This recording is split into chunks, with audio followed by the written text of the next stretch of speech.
शिवसेना प्रमुख बाळासाहेब ठाकरेंच्या संपत्तीचा वाद मुंबई हायकोर्टात। उद्धव ठाकरेंनी हायकोर्टात दाखल केली प्रोबिट याचिका, तर मृत्यूपत्र खरं नसल्याचा जयदेव ठाकरेंचा दावा।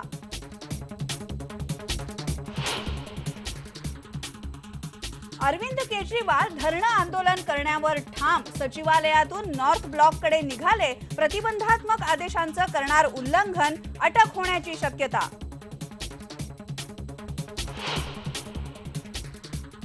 राज्य मंत्रिमंडळाची आज बैठक। वीज दर कपातीचा निर्णय अजेंड्यावर नाही, पण ऐनवेळी चर्चा होण्याची शक्यता।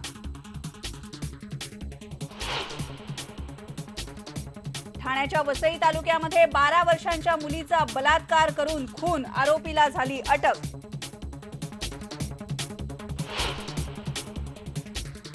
अहमदनगर जिल्ह्यामध्ये एका नराधमानं केली दलित तरुणीला आणि तिच्या आईला विवस्त्र करून मारहाण। बलात्काराची तक्रार मागे घ्यावी यासाठी केलं कृत्य।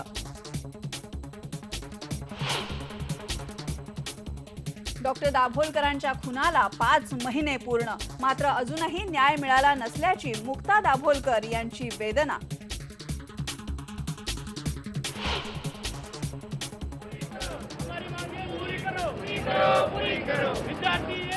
आणि मुंबई विद्यापीठामध्ये आज विद्यार्थ्यांचं 24 तासांचं उपोषण। क्लासरूम, हॉस्टेल आणि लायब्ररीचे प्रश्न सोडवण्याच्या मागण्या।